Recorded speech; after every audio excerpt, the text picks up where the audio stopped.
नोएडा के sector 93A में आज एक जोरदार धमाका हुआ और एक बहुत बड़ी इमारत कुछ ही पलों में धूल में तब्दील हो गई। भारत के इतिहास में पहली बार एक बहुमंजिला इमारत को इस तरह से गिराया गया। 3000 से अधिक विस्फोटक पैकेट्स इस बिल्डिंग को गिराने के लिए लगाए गए। RDX के आप समझ सकते हैं विस्फोटक लगाए गए। नज़ारा बिल्कुल फिल्मी था, जिस तरह से फिल्मों में आप देखते हैं कि बिल्डिंग्स को गिराने के लिए बम लगाए जाते हैं, टाइम बम लगाए जाते हैं, उसी तरह RDX के 3000 से अधिक टाइम बम सुपरटेक की इस बहुत बड़ी बिल्डिंग को गिराने के लिए लगाए गए, जिसे ट्विन टावर्स कहा जाता है। और जब ये विस्फोट हुआ उसके बाद कुछ ही सेकंड में पूरी इमारत धराशायी हो गई। वो इमारत जिसको बनने में 1 दशक से ज़्यादा का वक्त लगा था, 200 करोड़ रुपए से ज़्यादा इस पूरी बिल्डिंग में इन ट्विन टावर्स में खर्च हुए थे।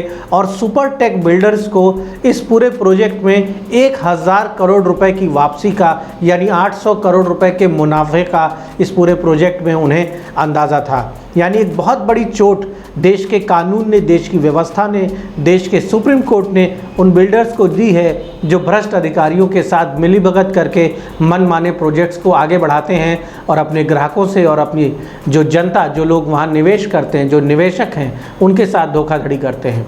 सुपरटेक बिल्डर्स ने भी कुछ इसी तरह से किया था। नोएडा अथॉरिटी के भ्रष्ट अधिकारियों की मिलीभगत से उन्होंने इन गैर कानूनी बिल्डिंग्स को खड़ा किया था, इस ट्विन टावर को खड़ा किया था, जिसे सुप्रीम कोर्ट के आदेश के बाद आज गिराया गया है। अब देश के बहुत से लोगों के दिलों में ये सवाल उठ रहा है कि आखिर इतनी महंगी बिल्डिंग्स, इतनी बड़ी धनराशि खर्च करने के बाद बनाई गई बिल्डिंग्स को इस तरह विस्फोट करके क्यों उड़ा दिया गया, क्यों गिरा दिया गया? सुप्रीम कोर्ट ने इस बिल्डिंग को गिराने का फैसला क्यों दिया? तो यहाँ पर आपकी जानकारी के लिए हम बता दें, आपका ये जानना ज़रूरी है कि इन बिल्डर्स ने आम जनता के साथ धोखाधड़ी की थी, उन खरीदारों के साथ धोखाधड़ी की थी जिन्होंने सुपरटेक के एमराल्ड कोर्ट नाम के प्रोजेक्ट में निवेश किया था।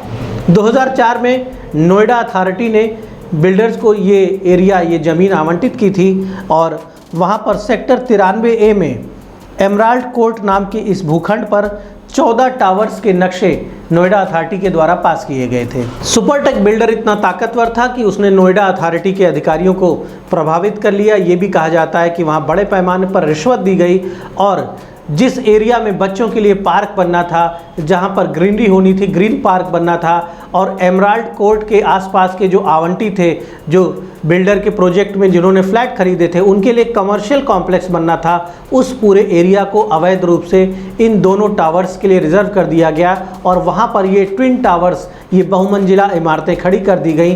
जबकि उस पूरे एरिया को वहाँ आवंटियों की सुविधा के लिए एक मार्केट, एक 2 मंजिला मार्केट वहाँ पर बनानी थी, बच्चों के खेलने के लिए एक पार्क बनाना था और एक ग्रीन एरिया वहाँ पर डेवलप करना था।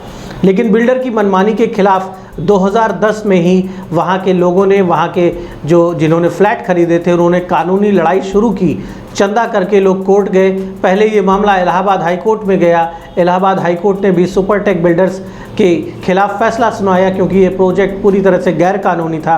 उसके बाद लोग सुप्रीम कोर्ट गए और सुप्रीम कोर्ट में भी जनता की, पब्लिक की जीत हुई और गैर कानूनी काम करने वाले सुपरटेक बिल्डर्स के खिलाफ एक्शन हुआ।